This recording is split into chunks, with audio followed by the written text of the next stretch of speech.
One of the cars on this list costs less than 8 lakh rupees to run for years, while another offers over 400 kilometers of range.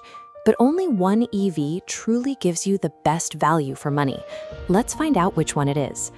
For most buyers today, the driving force is the compounding month-over-month financial drain of running a standard petrol car in heavy urban traffic. That pressure is meeting a rapidly maturing infrastructure. With charging plazas now supporting multiple vehicles across major hubs, electric cars have become a practical utility for current driving demands. But the market presents a specific hurdle. Buyers need a reliable, family-sized vehicle, yet they are hesitant to push their budgets into the 20 to 30 lakh luxury bracket. Simply finding an EV under 15 lakh rupees isn't the solution. The challenge is identifying a car with a set of compromises you can actually live with for the next 10 years. To see the real value, we have to look at the 10-year total cost of ownership. We're plotting a standard petrol vehicle against a generic EV, assuming an average of 1,000 kilometers of driving per month. As the lines diverge over 120,000 total kilometers, the raw savings of electric power become obvious. But there is a specific financial risk to track.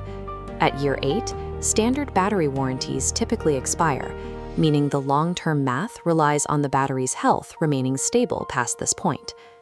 The trade-off is a higher upfront purchase price in exchange for roughly 7 to 8 lakh rupees in projected long-term savings. This only works if the car's physical structure matches your daily lifestyle. Since the math favors almost any EV over a decade, the final decision comes down to versatility, how well the car handles the specific demands of your family and your commute. At number 4, the MG Comet EV functions as a dedicated urban optimizer.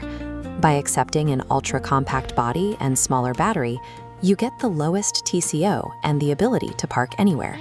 The limitations are significant. Its size makes it unsuitable for highway runs or a full family, relegating it to a secondary car for short city bursts. If your priority is ride quality on a budget, our number 5 pick is the Citroën EC3. It swaps high-tech gadgets for a superior suspension setup. This results in a much smoother experience over broken city roads and a cabin that comfortably seats 4. However, you have to accept a lack of premium interior features and a service network that is still quite limited compared to the bigger players. Choosing between these two requires being honest about your route. Specialized vehicles like these only provide value if you never ask them to drive outside of their specific comfort zone. The Tata Tiago EV takes the 3rd spot by acting as the accessible entry point for the Indian middle class. Because it uses a modified version of a proven petrol chassis, it offers a familiar driving feel and a lower upfront cost, backed by the largest EV service network in the country. The major compromise here is the architecture. Using an older platform limits how much interior room and range Tata can squeeze out, compared to vehicles designed as EVs from the ground up. For those moving toward the top of the 15 lakh budget, the MG Windsor EV ranks at number 2. This maximizes cabin tech and interior room, providing a refined environment for families as their primary vehicle. The trade-off is a longer wait for your TCO break-even point due to a higher initial price and an unconventional design that may affect long-term resale. Stepping up to these models means choosing versatility over the fastest possible return on investment. You're paying extra for the ability to handle a wider variety of family needs. Our number 1 pick is the Tata Punch EV. It currently offers the most balanced package available under the price cap.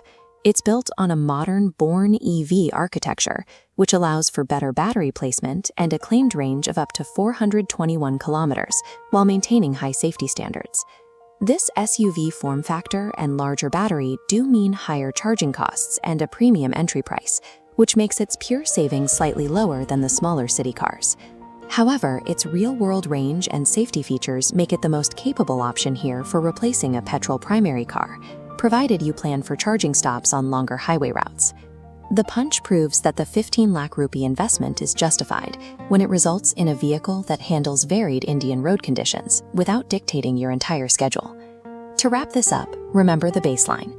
At 1,000 kilometers a month, every one of these cars will be more affordable than a petrol equivalent by year 5.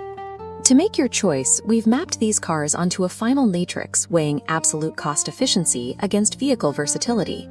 If your only goal is maximum financial savings for a secondary city runabout, the MG Comet sits in the top left. If you prioritize luxury and interior room over aggressive budget optimization, you land in the bottom right with the MG Windsor. For the buyer needing a primary vehicle that balances strong long-term savings with highway capability, the Tata Punch EV takes the top right. The Tiago remains the logical entry point for strict budgets, while the EC3 serves those who value ride comfort above all else. Every driver's 10-year trajectory is different. The best car is simply the one whose compromises you are most willing to accept. Tell us in the comments, which one would you put in your garage? Let's discuss that in the comments section. And as always, thanks for watching Alux Live. Subscribe for more.